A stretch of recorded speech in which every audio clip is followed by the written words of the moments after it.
The announcer said, now making his major league debut, number 55, Jermaine Curtis. And I started walking to the plate. At this time, my heart was pumping out of my chest. I took some deep breath to control my heart. And once I controlled my heart from jumping out of my chest, all I could hear was the screaming fans yelling my name, saying, get your first hit. Let's go. Come on, Jermaine, get your first hit. It seemed like it wasn't real. And as I kept thinking about this moment, my thoughts flashed back to the billion swings I had taken in the cage, the billion ground balls I took on crappy baseball fields around the country, the several windows I broke in my neighborhood and inside my house, the countless hours of being in pain and playing through it, the sacrificing of family relationships, friendships, and night outs on the town. See, this journey has been an emotional roller coaster. And at times, I had believed I was going to get to this point in making my MLB debut. And other times, I didn't believe. I took a deep breath and started walking to the plate. I said to myself, this is my time. I got this. And I kept walking. I take a step and another step and another step and another step. I'm making my way around the umpire and catcher, and my heart feels like I just jumped out of a plane and I'm falling towards the ground. Doo-doo, doo-doo, doo-doo, doo-doo, doo-doo. I take another step, but wait, how did I get here? But to tell the full story, I have to go back a few years. So sit back, you're going to enjoy this. So back in 2011, I started the year off in Springfield, Missouri, which is the AA affiliate of the St. Louis Cardinals. And I was sitting the bench. I was upset. I was sad. I was frustrated. I was in a bad state because up until that point, I had always been a player that played. So my ego was shot and I was beginning to give in, and that really stressed me out so much that I couldn't sleep at night. So I did what I believe every player would do that was in my shoes. I called my dad and I remember he said, Jermaine, the cream rises to the top. Don't give in. Keep working hard. Keep believing in yourself. You will get through this and be on top. The cream rises to the top. My dad was right, but at that moment I couldn't see it. And for the next few weeks, I continued to struggle mentally and with my performance on the field. I would sit in the bench 2 days and play a game, and then sit the bench 2 more days and then play a game. Can you imagine not playing 2 days and then facing 95 plus? Imagine calling your parents every day after a game to tell them you practiced hard. Or better yet, imagine telling them that you are happy, but you're not. Imagine going to the field knowing you are not going to play. See, every day I would feel like it was pointless, like I was wasting my time. I would show up to the field at 1 p.m. and immediately see my name was not in the lineup, and I would relive the depressing moments every single day. I would stretch, take BP, and just sit and watch a 9-inning game over and over. It got so routine that I didn't even feel anything at all when I wasn't in the lineup. I was neutral, no feelings at all. And at that point, I realized that I would rather lose a game for my team and feel something than just go through my day not feeling anything at all. At this time, I was still having bad nights of sleep and I was hitting barely 200. Finally, I got down on my knees beside my bed and I prayed. I said to God, you have always known my dream. You knew it before I did. And I feel like I'm losing it. Before this season, I felt close to my dream. Now it seems like I'm going backwards. Is there a reason? What have I done? What do I need to do? And once I said that, I knew that in order to keep my dream alive, I had to keep thinking of the big picture, but really focus on the things that I could control. So the next morning when I woke up, I said, I'm going to be the best bench player in the world. Now you laugh, but truthfully, I did say this to myself. I said that I will become the best bench player in the world. If that was going to be my role, I might as well take advantage of it. Then from that point, I started increasing my stats. I went from 200 to 210. I went from 210 to 220. And it started to go up and up as the season went on. By midway of the season, I was hitting 260, and the third baseman at that time was hitting 230. And the next thing you know, they traded him. I was pumped. My teammates were pumped because they had seen how hard I worked for this. So everyone was pumped for me. Everyone's like, oh, this is going to be your shot. My dad was pumped. My family was pumped. It was my time to play every day, and I was like so excited. I thank God because my opportunity was finally here. I would be able to play every single day again, have fun doing the thing that I love to do. But then this happened. The Cardinals went and signed a player from independent ball, and I went back to sitting on the bench. My teammates came to me and was like, man, I'm so sorry. I'm so sorry, man. Hey, keep your head up. Things will change. I just shook my head and was like, it's all good. It's all good. I mean, what can you do at that moment, you know? I then went back to work. In the games, I raised my average from 260 to 270. Then from 270 to 280. I just slowly crept up and tried to be the best in the world in the circumstances I was in. Next thing you know, I was hitting 290. And I started to play more. I started playing other positions. I played second base. I played third base. I played left field. I played right field. And I did well at those positions, actually very well. So I got more and more playing time. I ended that year off hitting, I believe, 315 and was an end of the year all-star, and I was an organizational all-star as well. I left that season feeling good because I was met with a mental battle all year long, but I didn't give in. And the next year in 2012, I was certain that I was going to go back to AA. However, I started the year off in AAA. And guess what I did in AAA? I sat the bench. At this point, I wasn't even upset. I already had figured out how to beat the situation.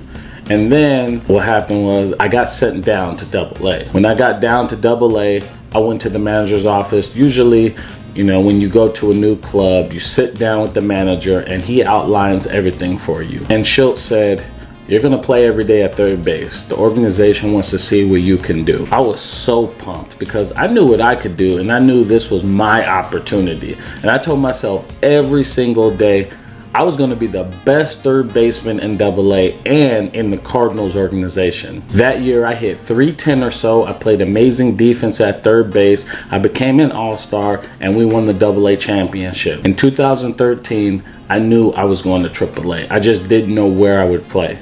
Right before spring training ended, Pop put me in his office and said, you're going to play every day at third base. You've earned it. But one of the things the organization needs more from you is to hit more RBIs. So you're going to have to increase that to have a chance of playing in the MLB. I was pumped. I was relieved. Things were going my way. Finally, after all these years, things were going my way. You had no idea how happy I was. I was so happy because I was going to play, but they told me what they actually wanted from me. And that's the first time that they ever did that for me. So that was a very good thing. And then a week later, we left from Palm Beach to Memphis. Right before the season started, I created my mission for 2013. I usually do this every year.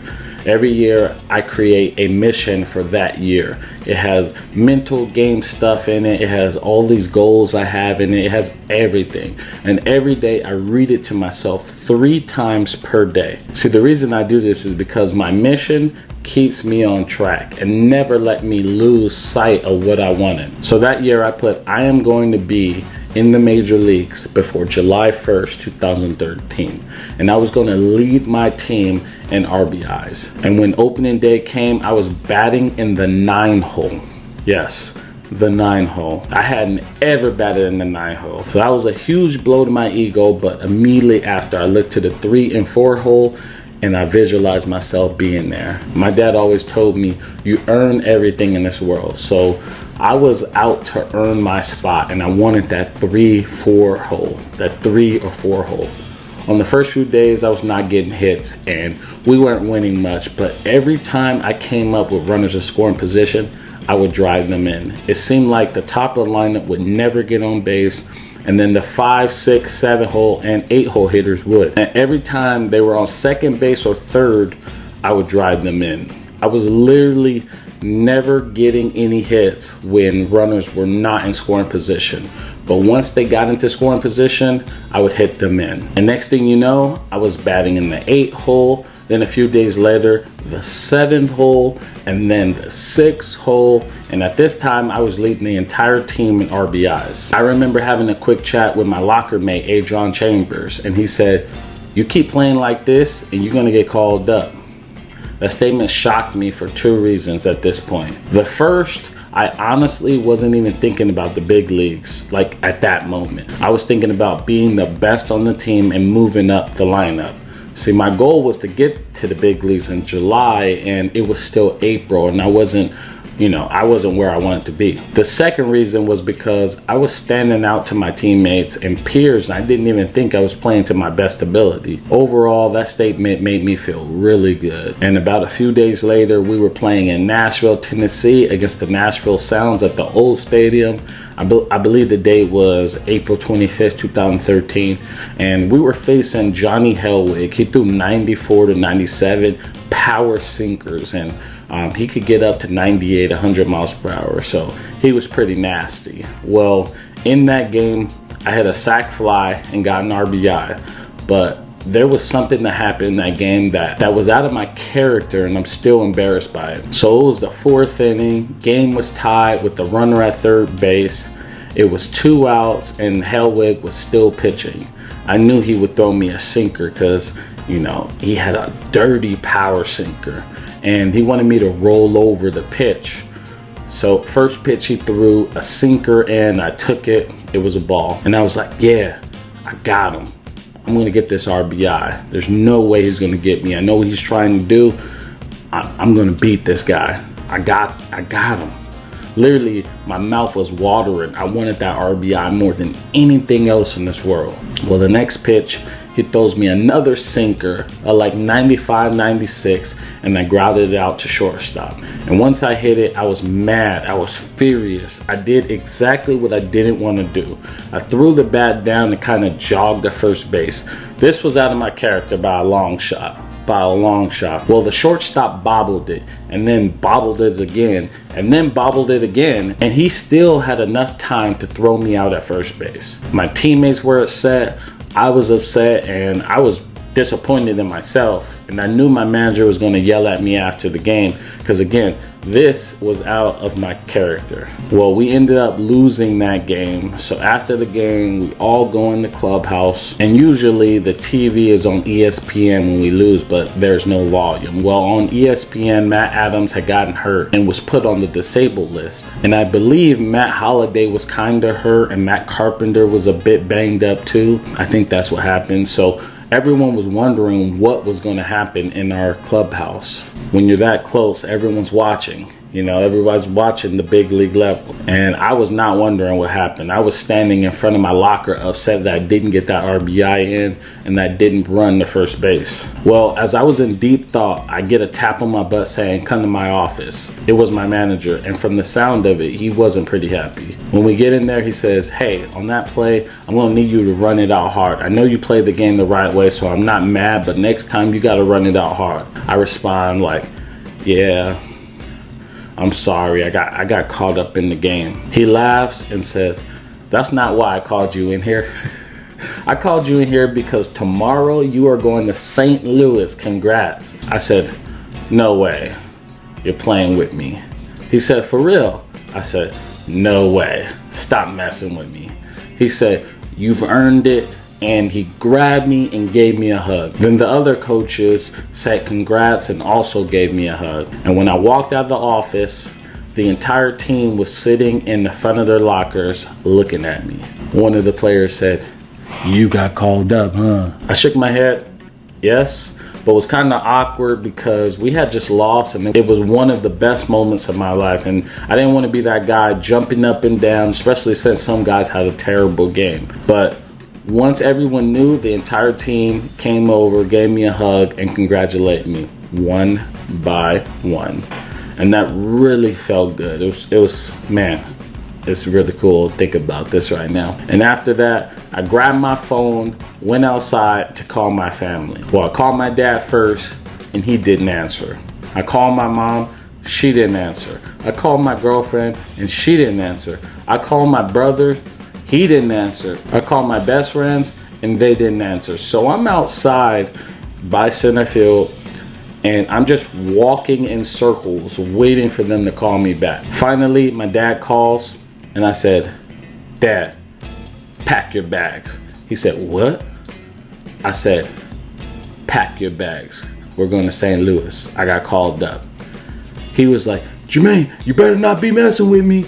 Really?" I was like, "Yeah, we did it. We going to the big leagues." Man, he was so happy. I wish I could have recorded that moment. Such a priceless, like very good moment. And after that, all my family, friends, and my girlfriend called me and I told them the same exact thing. They were all just like super happy, overwhelmed with joy for me and my family, just overjoyed because they've been on this journey with me and they knew how much it meant to me. And immediately they booked a flight to come out and see me. That night I couldn't sleep and Adrian Chambers took me to dinner and I met up with a few friends from college who were living in the Nashville area at the time. And it was a good night. So at 3 a.m. I took an Uber from the hotel to the airport and my flight was at 5 a.m. When you get called up, you get first class seating. So I was sitting first class and that was super cool because that was my first time that I had done that. And when I was flying over, I was so excited I couldn't eat anything. I was also nervous, so nervous. My palms were sweaty and I felt like a child again. You have to remember, I was dreaming about this day since the age of 5 years old. So getting that call and now was en route was a huge deal for me. I was going to accomplish my childhood dream. So when I landed, I got off the plane and I found the driver the Cardinals had arranged for me to take to the field. And when I got to the field, John Mozeliak was waiting for me. He said, "Throughout your entire career, you have excelled. And when things weren't going your way, you didn't start any trouble in the clubhouse with any guys. You just continue to play well. That's the Cardinals way, and that is why you are now an MLB player with the Cardinals. Congrats." I thought this was pretty cool, and my parents loved hearing that compliment. So after that, I went to the hotel to take a nap before returning back to the field for the game that night versus the Pirates. And when I came back to the field, I was greeted by several players who I had played with several years back in the minor leagues. I then went into the office to meet with Matheny and he told me, "Hey, congratulations. I know you're ready, but we're going to get you in versus the lefties that they have." And I left the office and I knew my role. I then got ready for BP, and as I went outside to the field, there were reporters there waiting for me. They had huge cameras and they put them all in my face. And it was a bit uncomfortable, but you know, I think I handled it like I had been there, even though I was a bit nervous because, you know, I ain't never had cameras that big in my face. After that, we got ready for the game and we stood on the line for the national anthem. Man, what a moment. Seeing 40,000 fans standing up for the national anthem. At this point, I thought I was dreaming. So after the national anthem, the game started and I did not start this game. I was a little bummed because I had waited years to get to that point, but I knew my time was coming. I would be ready. The next day I got there and it was the same routine. I was not in the lineup, but I was ready. And when the game started, I felt like today was going to be the day I play. Well, sure enough, it was late in the game, bottom ninth to be exact. Matt Carpenter was going through some pain, so they said, "Jermaine, you're gonna hit for Matt Carpenter." My heart started jumping out of my chest. Doo-doo. I grabbed my helmet and I ran to the steps to hit. As I got close to the steps, I realized I left my bat. So I had to run back to grab my bat and then make my way back to go onto the field to hit. Now that I look back at it, it's pretty hilarious when you think about it. I mean, who leaves their bat before hitting? Especially it being their first at bat in the major leagues. But like I said earlier, my heart was beating out my chest and things were moving fast, super fast. So then I step out into the field, and as I step on the field, the announcer says, "Now on deck, going to make his major league debut." And when he says that, 40,000 fans stood up to congratulate me.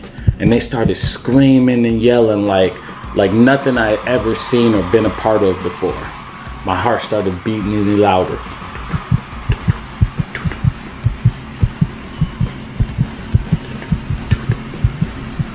And then the hitter before me got out, so now it was my turn. Then the announcer said, now making his major league debut, number 55, Jermaine Curtis. I waited for a second because it was my moment and I didn't want it to end. I took as long as I could. This was my show. The 40,000 fans were screaming. My hometown was watching. My family was there. My girlfriend was there. My best friends flew in too, and they were there. This is what I dreamed about for 20 years, every single day. And everything I had worked for came down to this moment right here. I took some deep breaths to control my heart.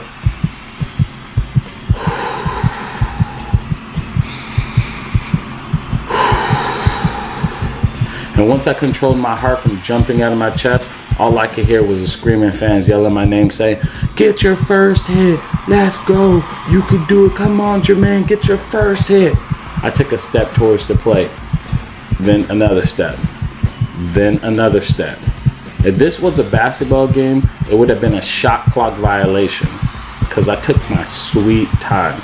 And if someone was upset, man, forget them. This was my time. I took another step and another step. My heart beating like doo-doo-doo-doo-doo. You would think we were at a rock concert. I finally get to the umpire and the catcher, and the catcher was Russell Martin.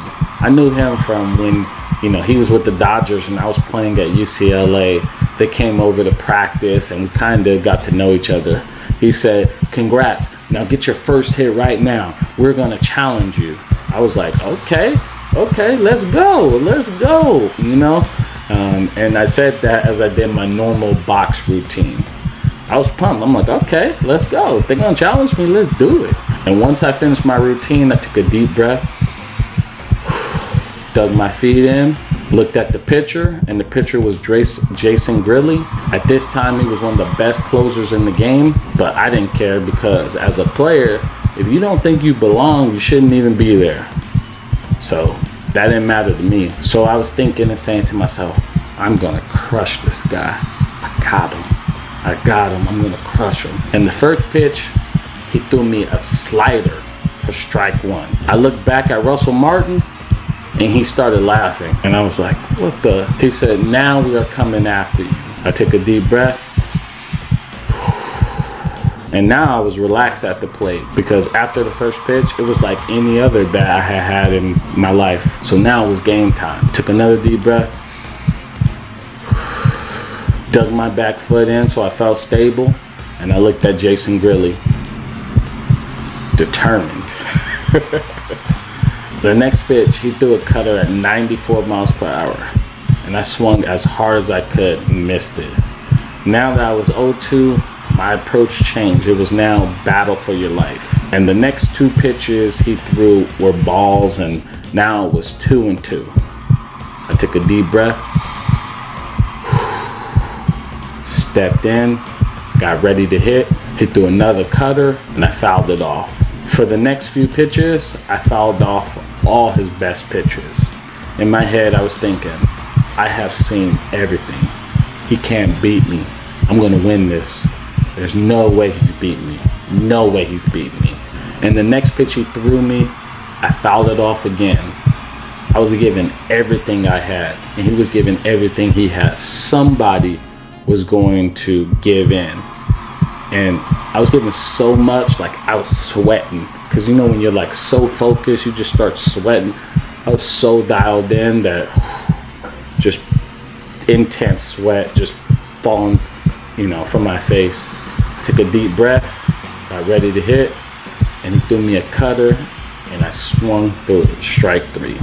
I had a great at bat, but I struck out. And as I walked back to the dugout, the crowd was still screaming and yelling my name, congratulating me. And I thought to myself, it wasn't the outcome I wanted, but I was so happy for the opportunity. No one could take this moment away from me. You know, you got all the people that can hate, saying, you know, stuff about your career and stuff, but no one could take away that I'm an MLB player. And each step I took closer to the dugout, more players were gathering around the front of the dugout. And when I arrived to the dugout, Adam Wainwright was the first person there who greeted me. He stuck his hand out and gave me a handshake and said, "Now you are a Major League Baseball player. Congratulations." That was cool. That was so cool, man, when he did that. And after that game, I went to the locker room to change, and I had 250 text messages, 1,000 tweets, and 50 missed phone calls. And that was just when I arrived to check my phone. For the rest of the night, my phone was blowing up. It seemed like everyone from my hometown city and the Cardinals nation was congratulating me. And that put a huge smile on my face. After I showered and cleaned up, and I met my family, my girlfriend, my best friends at the family room waiting for me. I told them, let's go and get something to eat. And I took them out to eat some late night food. And we all talked about the experience. It was one of the best nights I ever had. And that's it. That's my MLB story. Hey, I want to thank you for watching all the way into the end. If you enjoyed this full story, you're going to love the short story. So all you have to do is click here to watch that. And if you're interested in key takeaways, advice, and tips that I share through my whole story to help you to one day reach the major leagues or your son, then you want to click here, because I go through my trials and tribulations and things that will help you and what you can learn from this story. Okay, I want to thank you for watching, and don't forget to subscribe to the channel. I'm former Major League Baseball player Jermaine Curtis, and I'm signing out.